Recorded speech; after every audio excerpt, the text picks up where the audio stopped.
कोंबड्यांना हे औषध कसं घालायचं आपल्याला विचारलं होतं.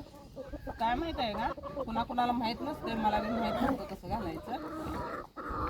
तर काय करायचं, ह्याला एक 7 ते 10 मिली घालायचं एवढ्या पाण्यात. ही एक 2.5-3 लिटर पाणी असतं. वाशील का साडी काढते ते पण कसं काढायचं. भैयाला जमतंय काढायला. काढलं की भैयानं लगेच. हा काय भानगड रे भैया, जमतंय की तुला.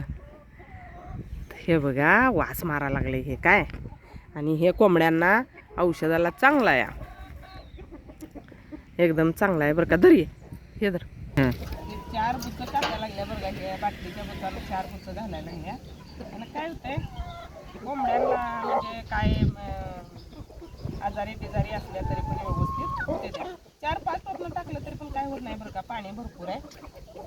कोंबड्यांना सर्दी झालेली असली, त्यांना म्हणजे सर्दी नसली तरी पण ते सगळं नीट होऊन जाते असं मी म्हणते बरं का. कारण मी आता हे घालायला लागल्यापासून कोंबड्या अगदी तंदुरुस्त राहिले. त्या जरा कोंबड्यांना रोग झाल्या होत्या आणि आता एकदम चांगल्या झाल्या त्या.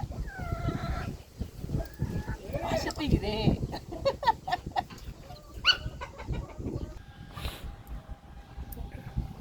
कोंबड्यांना औषध घातलंय बरं का. त्यात औषध म्हणजे दारू, देशी दारू. 2.5-3 लिटर पाण्यात 1-4 बुचं घालायची, म्हणजे त्यानं कोंबड्या व्यवस्थित राहते. त्या पे ना का नको झालंय तिला पाणी. जरासं पाऊस झाले म्हणून शेळ्यांना काय खोडा खाली नाही टाकला. शेळ्यांना खोडा असं टपातनं टाकलाय. कॅरेटात टपात खायला लागली. हिचं बघ हात पाय घालून शेळी. हे बोकड दूध प्यायला लागल्यावर सुधारले जरा. शेळीचं दूध पिते छान झाले. यांनी खोडा संपवल्या पण यांचं खायचं चालू आहे अजून. पांढरे पाट गाभ आहे का नाही काही कळेना झाले तिचं अजून पण. आणि तुम्हाला दाखवते लेअर म्हणजे काय असते. आता काय होतं माहिती आहे का, मला पण अगोदर माहीत नव्हतं लेअर म्हणजे काय.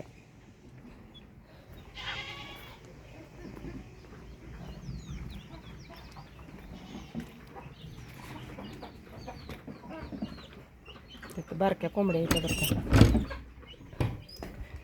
लेअर म्हणजे हे बघा, हे पोतं आहे कोंबड्यांच्या खाद्याचं. आणि लेअर म्हणजे असं खाद्य राहतं बरं का आपल्या. हवंय असं हे कोंबड्या खात्या त्या. ह्या खाद्यानं आहे ना अंडी भरपूर घालते ते. आता माझ्याकडे एक 45 कोंबड्या आहेत. त्या 40 ते 45. आणि त्या कोंबड्यांची 30, 32, 34, 35 अशी अंडी निघते ती. त्यामुळं लेअर घालायला लागल्यावर निघायला लागल्यावर बघा. आणि लेअर घालत नव्हतं तेव्हा इतकी कमी निघत होती. लेअर चालू केल्याबरोबर अंडी एकदम वाढले ते. त्यामुळं कोंबड्यांना लेअर घालायचं. एक खाद्य येतं एक पोतं येतं 50 किलोचं 1600 रुपयाला.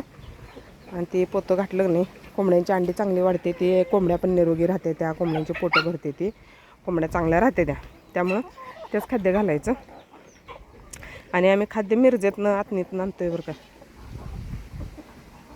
इथं थोडासा गहू घातला आहे मी कोंबड्यांना, म्हणजे ते एका भांड्यात 2 भांड्यात खायला येत नाही म्हणून गहू घातला आहे.